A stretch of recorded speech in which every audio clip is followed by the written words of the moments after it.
राहुल गांधी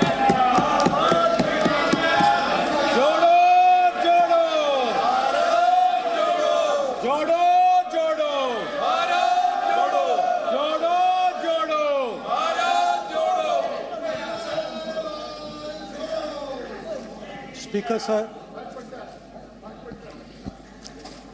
सबसे पहले मैं आपका धन्यवाद करना चाहता हूं कि आपने मुझे लोकसभा में रीइंस्टेट किया।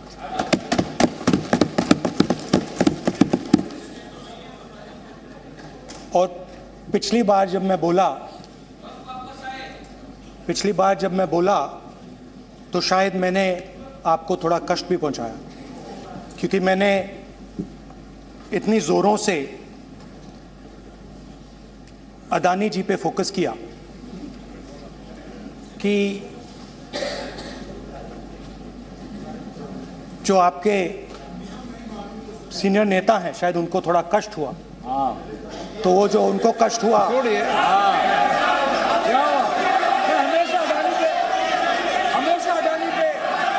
अभी भी कष्ट हो रहा है, वो जो कष्ट हुआ, अभी भी कष्ट हो रहा है, विषय पे आइए, विषय पे। अभी भी कष्ट हो रहा है, अभी भी कष्ट हो रहा है। ये देखिए, ये सारे नहीं मगर सुनिए तो वो जो कष्ट हुआ 1 2 3 4 5 उसका असर शायद आप पे भी थोड़ा हुआ। तो इसके लिए मैं आपसे माफी मांगता हूं, मगर मैंने सिर्फ सच्चाई रखी थी। मगर आज जो मेरे बीजेपी के मित्र हैं, आज आपको डरने की जरूरत नहीं है। डरो मत, क्योंकि आज जो मेरा भाषण है, डरो मत, और आप डरो मत, डरो मत, डरो मत, डरो मत।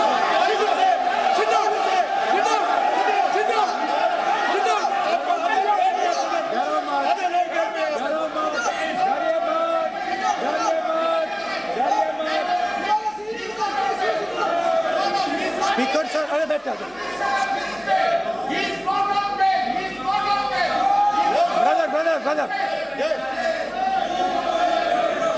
तो आज कोई घबराने की जरूरत नहीं है। आज मैं अपना भाषण, मेन जो भाषण है वो अदानी जी पे नहीं बोलने जा रहा हूं। आप छोड़िए, तो आप रिलैक्स कर सकते हैं, आप शांत रह सकते हैं, क्योंकि मेरा भाषण आज दूसरी डायरेक्शन में जा रहा है।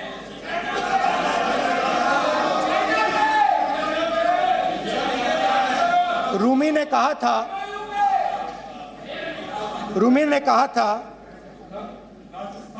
जो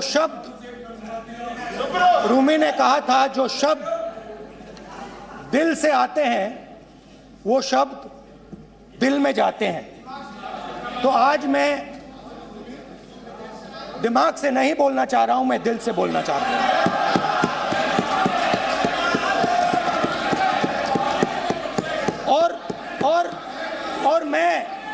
और मैं आज आप लोगों पर इतना आक्रमण नहीं करूंगा। मतलब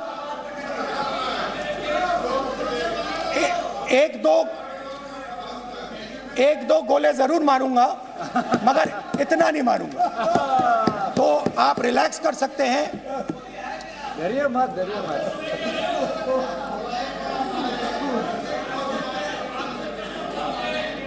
अरे रक्षा मंत्री जी आज संभाल लेंगे हम लोग।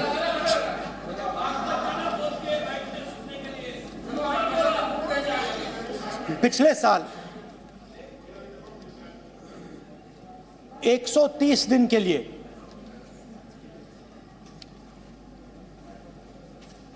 मैं भारत के एक कोने से दूसरे कोने तक गया।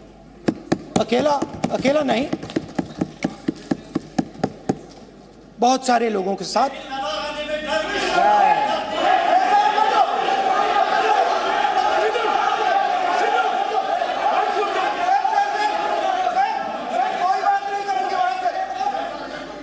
सर ये हमारा टाइम खत्म करने का साजिश है। प्रधानमंत्री बोलेंगे ऐसे ही हो गया सर। सारे समाज निकल गए सर। समुद्र अधीर अधीर अधीर समुद्र के तट से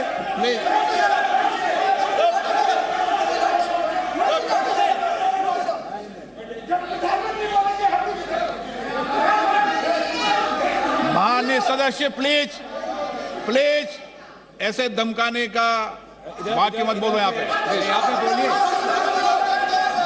आप उधर भी हाँ प्लीज। मैं समुद्र के तट से कश्मीर की बर्फीली पहाड़ी तक चला। नहीं, लद्दाख को मैंने नहीं छोड़ा। यात्रा अभी खत्म नहीं हुई है,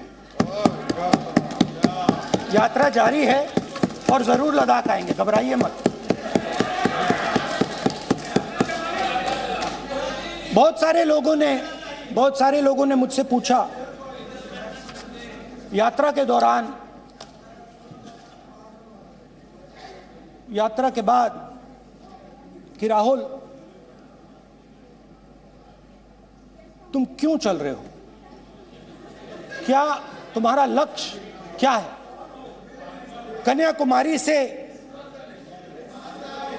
कन्याकुमारी से कश्मीर तक क्यों जा रहे हो। और जब वो मुझसे पूछते थे, शुरुआत में मेरे मुंह से जवाब नहीं निकलता।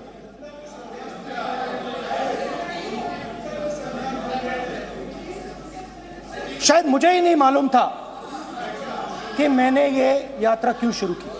जब मैं कन्याकुमारी से शुरू हुआ, मैं सोच रहा था मैं हिंदुस्तान को देखना चाहता हूं, समझना चाहता हूं, लोगों के बीच में जाना चाहता हूं, मगर गहराई से मुझे मालूम नहीं था।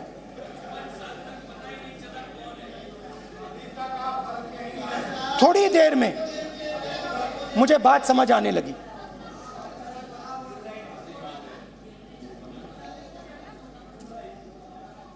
जिस चीज से मुझे प्यार था, जिस चीज के लिए मैं मरने को तैयार हूं, जिस चीज के लिए मैं मोदी जी की जेलों में जाने को तैयार हूं, जिस चीज के लिए मैंने 10 साल हर रोज गाली खाई, उस चीज को मैं समझना चाहता था। ये है क्या जिसने मेरे दिल को इतनी। भाई आप रनिंग कमेंट्री बंद करो, नहीं तो हम भी चालू करेंगे। सुनने का अपना धैर्य रखो। जिस चीज ने मेरे दिल को इतनी मजबूती से पकड़ रखा था, उसको मैं समझना चाहता। शुरुआत में जैसे मैंने शुरू किया, सालों से मैं हर रोज 8-10 किलोमीटर दौड़ता हूं, तो मेरे दिमाग में था कि अगर मैं 10 किलोमीटर दौड़ सकता हूं तो 25 किलोमीटर चलने का क्या मतलब, कोई बड़ी बात नहीं। ये मैंने सोचा था। आज मैं उस भावना को देखूं तो वो अहंकार था कि मैं ये कर सकता हूं, ये कुछ नहीं है। तो मेरे दिल में उस समय अहंकार था।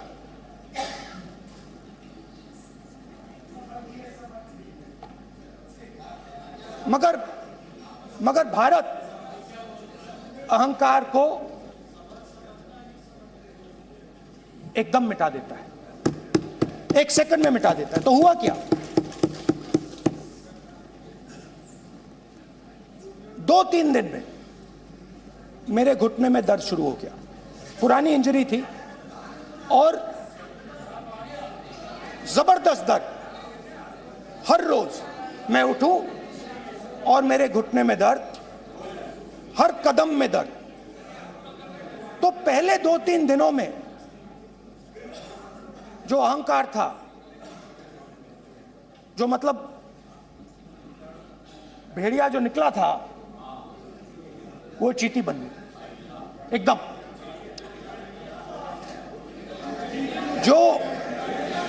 जो हिंदुस्तान को अहंकार से देखने निकला था, वो पूरा का पूरा अहंकार गायब हो गया।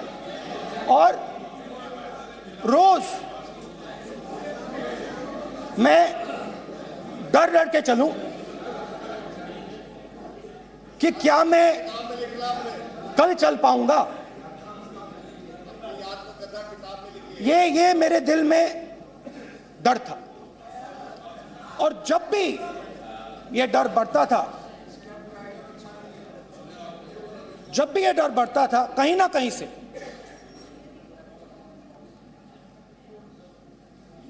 कोई ना कोई शक्ति मेरी मदद कर देती थी। एक दिन मैं सह नहीं पा रहा था, एक छोटी सी लड़की आती है, मुझे चिट्ठी दे देती है। मैंने चिट्ठी खोली, 8 साल की थी, उसमें लिखा था, Rahul, I am walking with you, don't worry. उसने मेरे पैर में चोट देखी और उसने अपनी शक्ति मुझे दे दी। सिर्फ उसने नहीं, लाखों लोग ने। और शुरुआत में जब मैं चल रहा था, कोई किसान आता था, मैं एकदम पहले उसको अपनी बात बताता था कि आपको ये करना चाहिए, आपको इस प्रकार से काम करना चाहिए। मगर इतने लोग आए, हजारों लोग आए, कि थोड़ी देर में मैं बोल नहीं पाया। जो मेरे दिल में बोलने का डिजायर था, वो बंद हो गया। बोल ही नहीं पाया, क्योंकि इतने लोगों से बोलना था। और एक सन्नाटा सा छा गया, भीड़ की आवाज थी, भारत जोड़ो, भारत जोड़ो, भारत जोड़ो।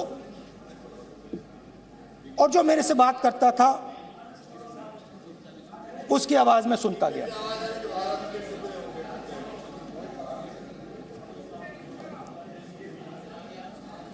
हर रोज सुबह 6 बजे से रात 7-8 बजे तक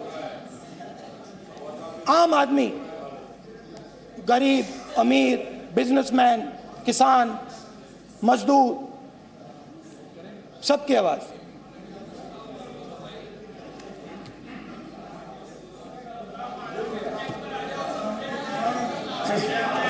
आ रहा हूं। आप कल से रुके, अब थोड़ा और रुक लो, 5-10 मिनट रुक जाओ। तो ये चलता गया, मैं बात सुनता गया।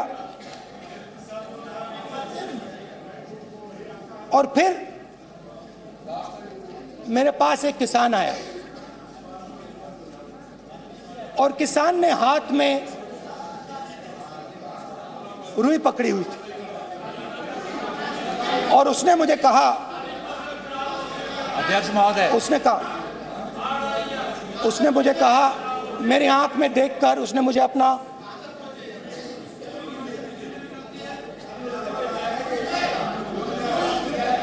वो रुई का बंडल दिया, और उसने कहा, राहुल जी,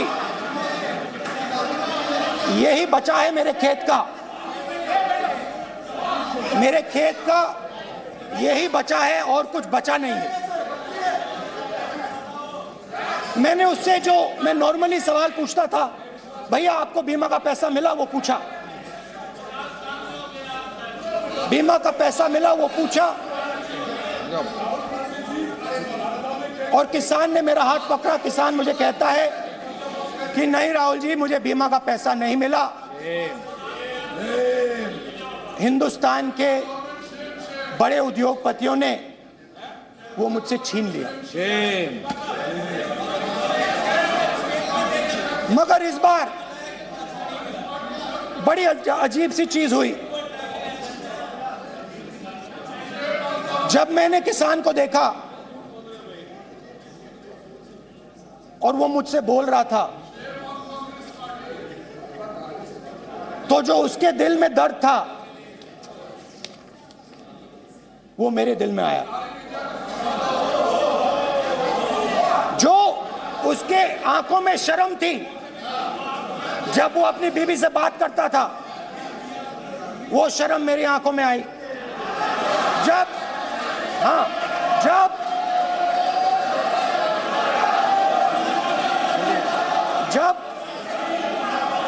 उसकी जो भूख थी वो मुझे समझ आई।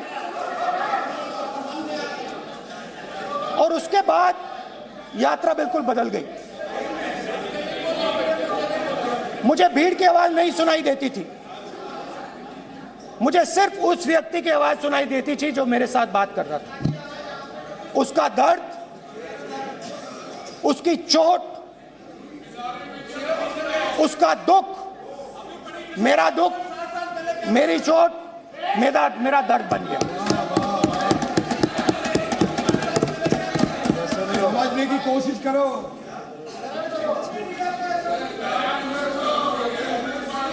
भाइयों और बहनों, लोग कहते हैं कि ये देश है, कोई कहता है ये अलग अलग भाषाएं हैं, कोई कहता है ये जमीन है, मिट्टी है, कोई कहता है ये धर्म है, ये सोना है, ये चांदी है। मगर भाइयों और बहनों, सच्चाई है कि ये देश एक आवाज है। ये देश सिर्फ एक आवाज है। ये देश इस देश के लोगों की आवाज है। इस देश के लोगों का दर्द है, दुख है, कठिनाइयां हैं। और अगर हमें इस आवाज को सुनना है तो हमारे दिल में जो अहंकार है, हमारे जो डिजायर्स हैं, हमारे जो सपने हैं, उनको हमें परे करना पड़ेगा। जब हम अपने सपनों को परे करते हैं तब हमें हिंदुस्तान की आवाज सुनाई देती है, तब तक हिंदुस्तान की आवाज हमें नहीं सुनाई देती। अब आप कहोगे ये बात मैंने नॉन कॉन्फिडेंस मोशन में क्यों रखी? इसका क्या मतलब है कि भारत एक आवाज है, भारत लोगों का दुख है, भारत लोगों का कष्ट है, मुश्किलें हैं। क्योंकि भाइयों और बहनों,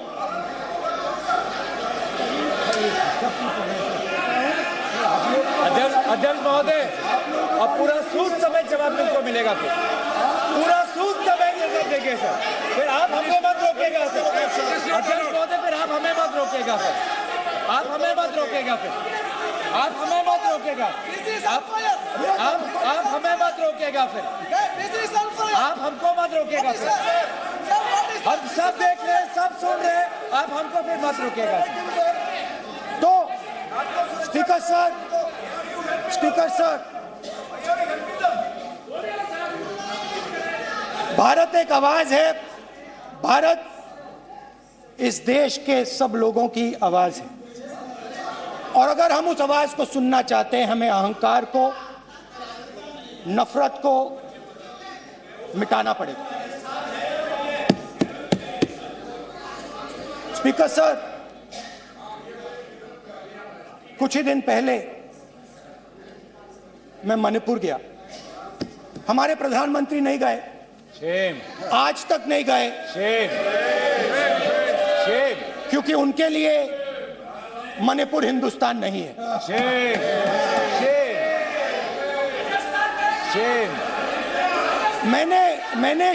मैंने मणिपुर शब्द प्रयोग किया, मगर आज की सच्चाई यह है कि मणिपुर नहीं बचा है। मणिपुर को आपने दो भाग में कर दिया है। मणिपुर को आपने बांट दिया है, तोड़ दिया है। मैं मणिपुर में रिलीफ कैंप्स में गया। रिलीफ कैंप में आज जा रहा हूं मणिपुर में रिलीफ कैंप में मैंने महिलाओं से बात की। ठीक है सर, अब आप मत रोकिएगा। It's not fair. आप अब तो मत रोकिएगा। You tolerate this all this. Sir, don't allow this. Don't have any sit down. पूरा टाइम देखें। Yeah. All this hooligan. कल देखेंगे। प्रधानमंत्री बात नहीं करेंगे सर, प्रधानमंत्री की बात नहीं करेंगे सर ऐसे।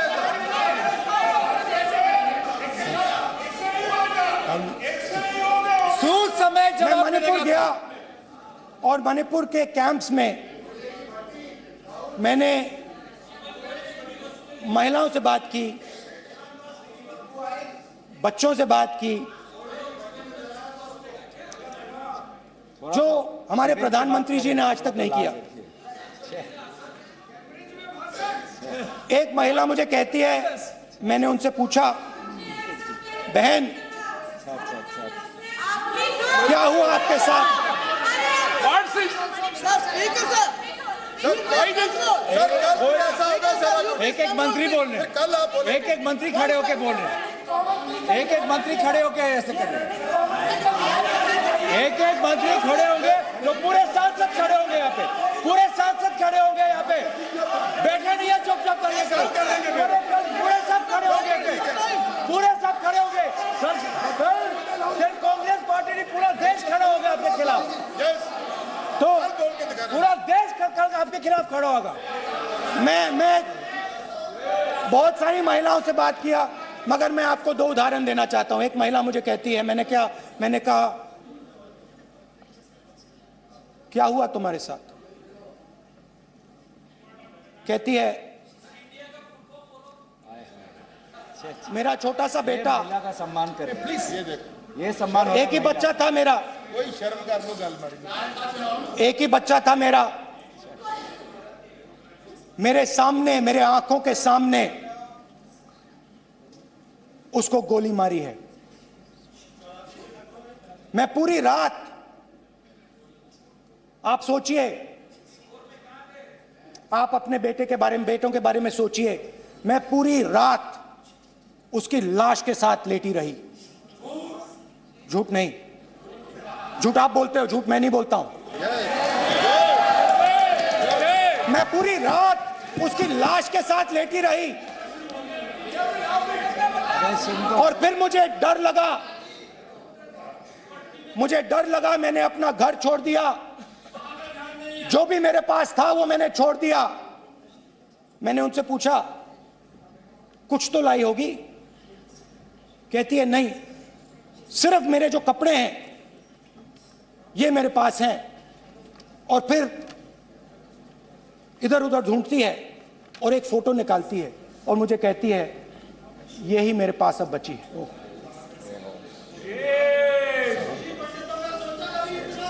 एक और उदाहरण, दूसरे कैंप में मैं, एक महिला मेरे सामने आती है, मैं उससे पूछता हूं, तुम्हारे साथ क्या हुआ? क्या हुआ तुम्हारे साथ? और जैसे ही मैंने ये सवाल पूछा,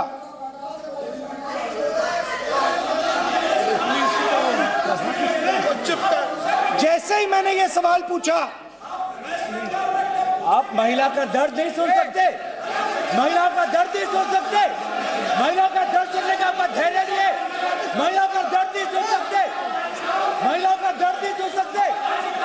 जैसे ही मैंने उससे ये सवाल पूछा, बैठो, जैसे सर, प्लीज सर,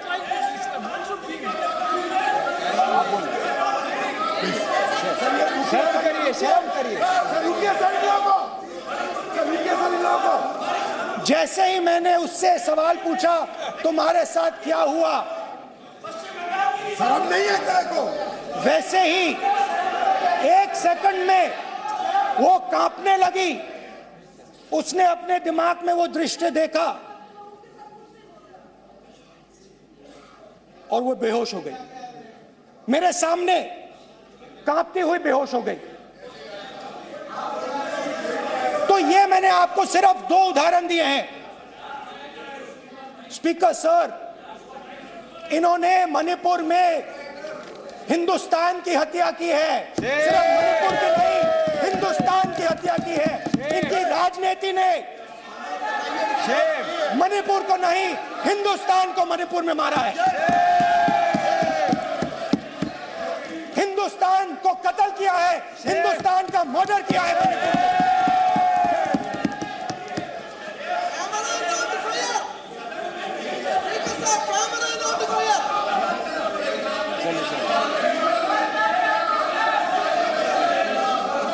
अरे 2 भाग किए हैं, शर्म करिए जी।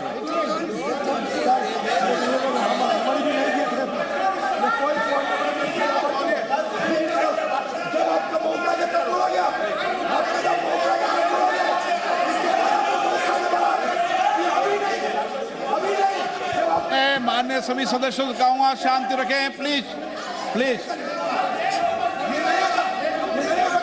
मणिपुर, हाँ क्या बोल रहे हैं? अब बोलिए। अरे भाई क्या बात है? जो बात कर सकते हैं, क्या बात करते हैं? इन्होंने राहुल गांधी ने आज सदन में पानी पी रहे हैं भाई। बैठो।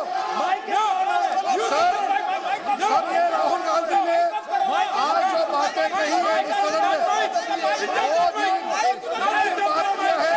मैं उनसे एक सवाल पूछना चाहता हूँ। 60% हजारों लोगों को नॉर्थ में हत्या हुए हैं, इसका जिम्मेदार कांग्रेस पार्टी है। राहुल गांधी को माफी मांगना चाहिए। राहुल गांधी का कांग्रेस पार्टी 60 साल से ज्यादा इस देश को शासन किया है। नॉर्थ ईस्ट को इन्होंने खत्म किया है। आज नॉर्थ ईस्ट में जितना मिलिटेंसी है ये कांग्रेस पार्टी ने पैदा किया है। क्या बात करते हैं? प्रॉब्लम क्या बात करते हैं? आज नॉर्थ ईस्ट में सारा मिलिटेंट ग्रुप है, सारा कांग्रेस पार्टी की वजह से चला हुआ है।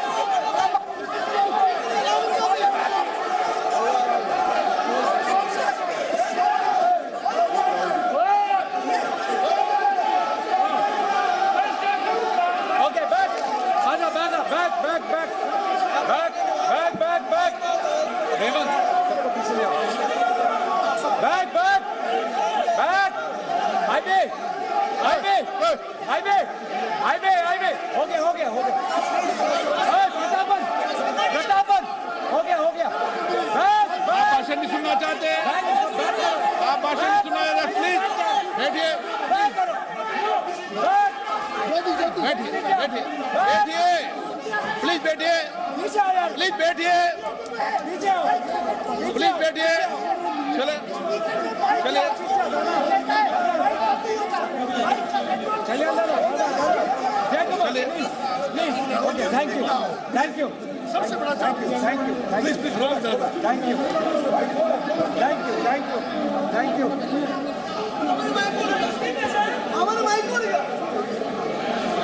एक मिनट बैठिए, बैठिए एक मिनट प्लीज, प्लीज बैठिए, प्लीज बैठिए, please please Baluji, please please Baluji, please Baluji, please Baluji, please please एक मिनट प्लीज प्लीज बैठिए। माननीय सदस्यगण, नहीं सकते। जिस तरीके का व्यवहार आप टेबल पर आकर कर रहे हैं, इस तरीके से सदन नहीं चलेगा। ये तरीका ठीक नहीं है। जब मैंने किसी को कहा है तो कहा है, ऐसे सदन नहीं चलेगा। और भाई के साथ सदन नहीं चलाना चाहते, अलग बात है। अब अपनी बात कही है, गलत तरीका ये। नो, ऐसे सदन चलने वाला नहीं है। जो माननीय सदस्य टेबल पर हैं, उनके खिलाफ कार्रवाई होगी। प्लीज बैठिए, बैठिए, बैठिए, आप भी बैठिए, आप भी बैठिए। माननीय मंत्री जी, भारत माननीय मंत्री जी, भारत बैठिए। भारत माता, प्लीज बैठिए, भारत माता, प्लीज बैठिए। Please brother. मैं बहुत शांति से सुन रहा हूं, इसका तरीका ये नहीं है उचित हो कि आप टेबल पर आए। नहीं, गलत तरीका ये। आप जैसे मैंने माननीय सर प्लीज, जैसे मैंने, प्लीज ब्रदर प्लीज भाई पानी ले। जैसे मैंने भाषण के शुरुआत में बोला, भारत एक आवाज है, भारत हमारी जनता की आवाज है, दिल की आवाज है। उस आवाज की हत्या आपने मणिपुर में की। इसका मतलब भारत माता की हत्या आपने मणिपुर में की।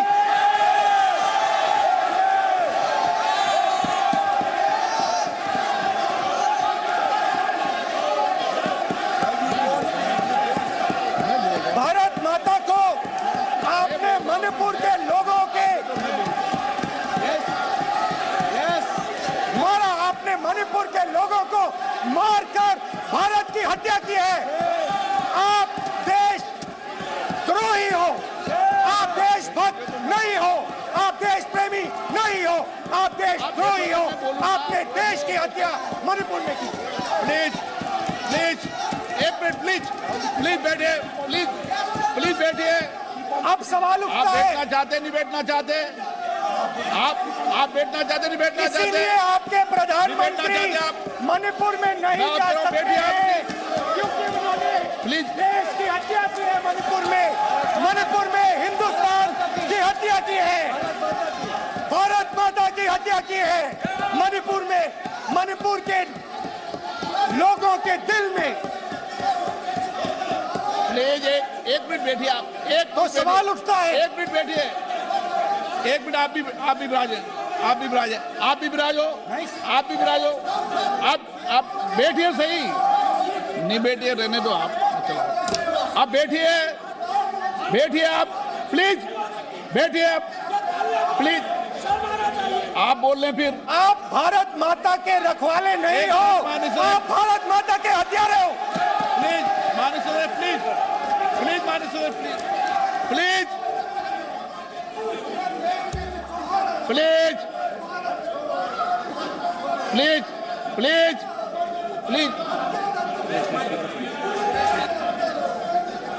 देखिए माननीय सदस्यगण, प्लीज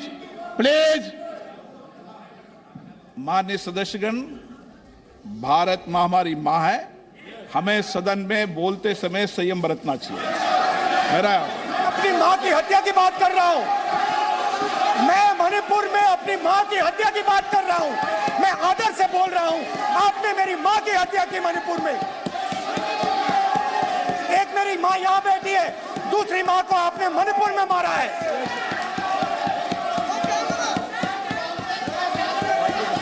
और हर रोज जब तक आप हिंसा को बंद नहीं करोगे, तब तक आप मेरी माँ की हत्या कर रहे हो। हिंदुस्तान की सेना मणिपुर में एक दिन में शांति ला सकती है, हिंदुस्तान की सेना का प्रयोग नहीं कर रहे हो, क्योंकि आप हिंदुस्तान को मणिपुर में मारना चाहते हो।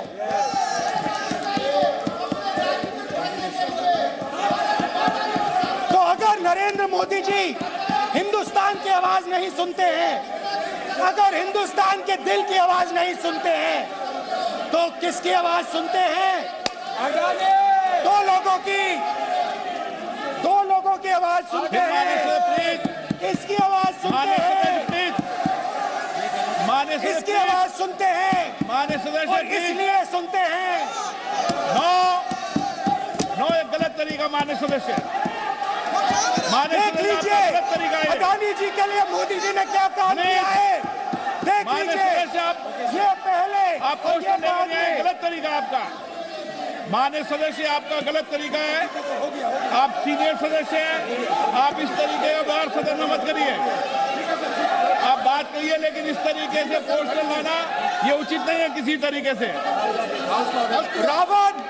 रावण दो लोगों की सुनता था, रावण दो लोगों की सुनता था, मेघनाथ और कुंभकर्ण।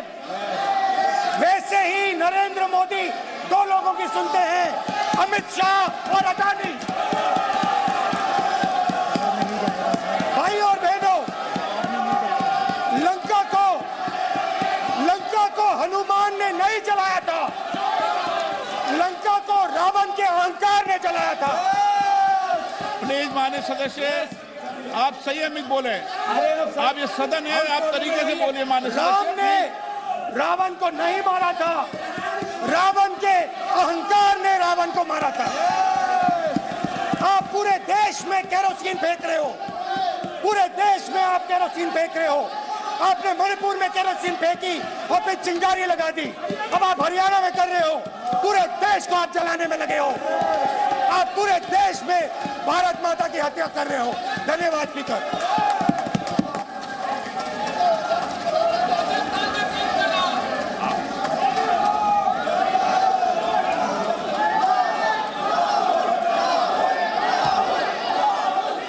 आप सदन में किस तरीके का बोलना चाहते हैं? ये सदन है माननीय सदस्य, संसद है। प्लीज बैठिए, प्लीज बैठिए,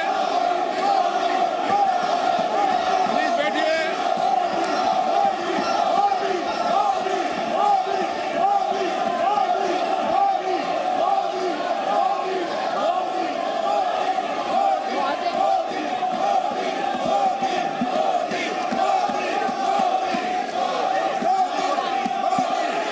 महोदय, आपने मुझे बोलने को आमंत्रित किया है और अगर सदन Z News.